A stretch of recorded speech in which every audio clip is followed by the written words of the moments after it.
Hola, bienvenido. En esta ocasión vamos a dar inicio a una serie titulada Preguntas y Respuestas. En esta ocasión responderemos la pregunta ¿cristiano o discípulo de Jesús? Es decir, ¿qué soy o qué somos? ¿Somos cristianos o somos discípulos de Jesucristo? Para ello, lo primero que debemos hacer es buscar en todos los libros de la Biblia las veces que aparece estas palabras.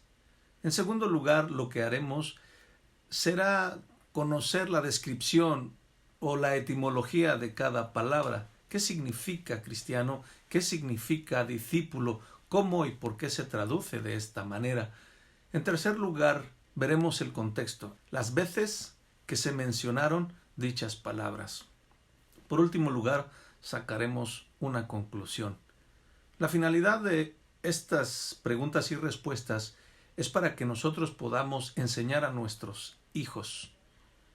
Bien, la palabra discípulo la encontramos un total de 266 veces en todos los libros de la Biblia. La palabra cristiano la encontramos tan solo en 3 ocasiones. Después de esto, necesitamos saber cuál es la definición de cada una de estas palabras. Discípulo se define como un aprendiz, un seguidor, un enseñado. La palabra cristiano se define como alguien que es seguidor de Jesucristo. Por lo que vemos en las definiciones, pareciera que son dos palabras iguales o similares. Pero si son similares, entonces no son lo mismo.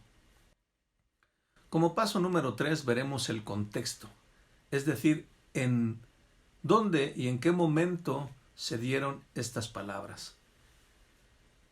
Hechos capítulo 11 nos menciona que la iglesia, después de la muerte de Esteban, fue perseguida. Por esto se esparció. Y en Antioquía fue la primera vez que a los discípulos de nuestro Señor Jesucristo se les llama cristianos. Ese es el contexto.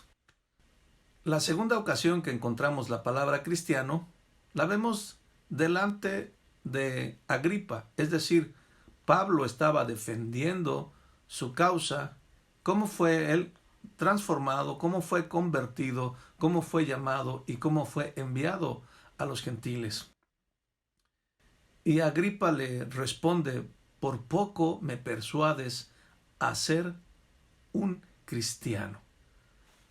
Pero la respuesta de Agripa es peyorativa. Pedro, en su tercera carta, menciona por tercera vez la palabra cristiano. Y su recomendación es la siguiente: si vosotros sois perseguidos por ser homicidas, ladrones, malhechores o de los que se entremeten en lo ajeno, siendo discípulos de Jesucristo, estáis en un error. Pero si sois perseguidos por ser cristianos, debéis gozaros y alegraros por este hecho. Es decir, la palabra cristiano estaba a la misma altura de un malhechor, de un homicida, de alguien que se entremetía en lo ajeno o de un ladrón. Y en el contexto histórico esto estaba mal visto.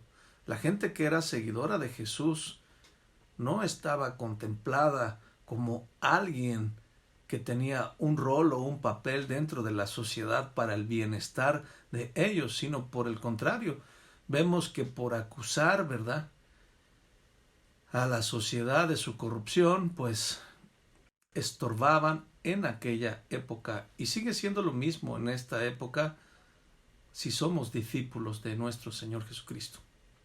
Ahora veremos en contexto la palabra discípulo.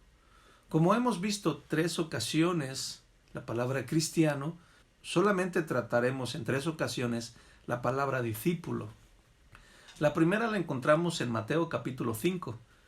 Mateo es el primer evangelio y como el libro de Génesis tiene una gran importancia.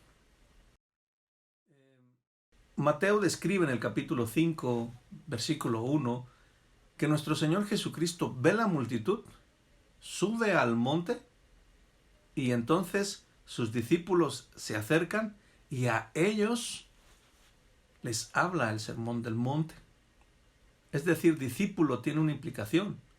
Solamente al discípulo se le son mostradas las verdades del reino de Dios, los misterios del reino de Dios.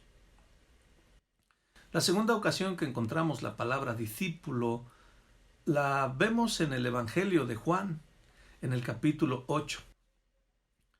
En esta ocasión, en el versículo 31 y 32, nuestro Señor Jesucristo habla a los judíos que habían creído en Él y les dice: si ustedes permanecen en mis palabras, seréis verdaderamente mis discípulos.